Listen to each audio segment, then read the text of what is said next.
Hey, how's it going guys? This is Tom from UDS and welcome to our review of Martha is Dead, a brand new horror game from LKA Games. We're gonna tell you everything you need to know before you play. And if you're new to the channel, don't forget to subscribe for more video game content every single week. You're not gonna wanna miss it.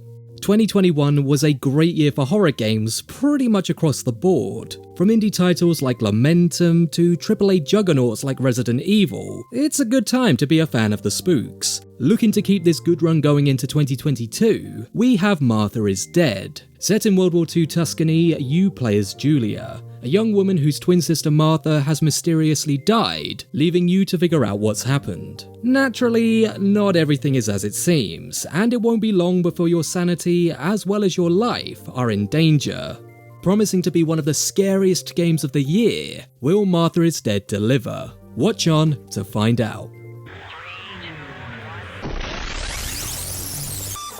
Well, I can safely say that Martha is Dead is indeed one of the most bone-chilling games I've ever played, thanks in no small part to its haunting story and unsettling visuals. I found myself being driven to unravel the mystery just as much out of morbid compulsion as curiosity. Like that feeling when you absolutely have to peek around a corner, even though you know nothing good is going to be behind it. And that's the thing, it builds this sense of dread without resorting to any real jump scares. Instead, it uses tension and familiar themes of family strife, trauma and loss to keep you from ever looking away, even though you might want to. This, along with the horrors of war, are framed with a sort of dark fantasy. Think the likes of Pan's Labyrinth, where the mystical isn't used to sugarcoat these unpleasant themes, rather it augments their true terrors. But when things need to get real, like the proverbial SHIT, they don't half get real. In fact, one interactive cutscene, which I won't spoil here, has been completely censored for the PlayStation release. Hopefully, this gives you a sense of how graphic, wince-inducing, and at times controversial things can get.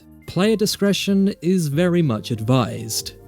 As for the gameplay itself, at its core, it's pretty much a walking simulator. But I hazard to define it as that. One, because despite being a big fan of the genre personally, it does have negative connotations, and two, because it has a lot more variety and interactivity than the name might suggest. As you explore your family home and its surrounding land, you'll find many objects and anomalies can be interacted with, which not only helped me to feel more engaged, but also added to the immersion of the world. It stopped me from disassociating from Julia, making every act and decision, however heinous, feel all the more real. One of the major features that I really enjoyed was the use of photography, both thematically and technically. We quickly learn that Julia is a keen photographer, and it's through this that much of her investigations are done. On that technical level, I found it oddly satisfying going through the process of 1940s photography. From setting up your tripod on solid ground, to focusing in on your subject, all the way through to developing your film in the darkroom. I'm pretty sure I couldn't, but part of me thinks I might be able to pick up a vintage camera and get her working now. But seriously, the use of the camera allows you to take in the game at your own pace, and really enjoy some of the more beautiful elements of the landscape, which I'll talk a bit more about when we get to the visuals. And while these more placid moments allow you to dictate the speed of proceedings, Martha is Dead knows when to grab the reins and take you for a ride. Things can quickly go from slow and foreboding to fast-paced, erratic and disorientating. Like a good horror film, it stops you from ever getting comfortable, either in quiet moments or relentless horror. Instead, it strikes a near-perfect balance between the two. This sense of balance can be found in the visuals too. Particularly for an indie title, this is one absolutely gorgeous game, when it wants to be. The Italian countryside is sumptuous, rich and vibrant, and I'd honestly play a game in which I could just explore it and take photos of birds in front of the Mediterranean backdrop. But of course, we know this is all a facade for the true horror that lies beneath.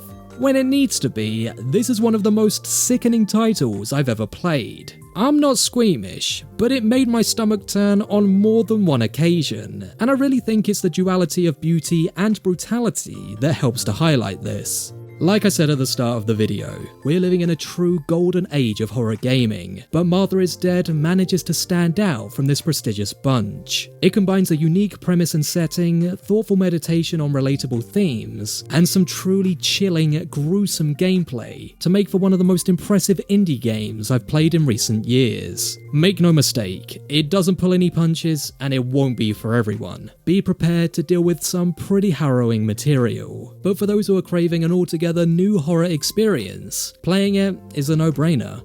But what did you think of Martha is Dead? Please let me know in the comments below, I would love to read your thoughts. And while you're down there, don't forget to subscribe for more video game content every single week, or you can always visit upsidedownshark.com to keep up with everything we've got going on. Until then, my name is Tom, this has been UDS, and we'll see you next time.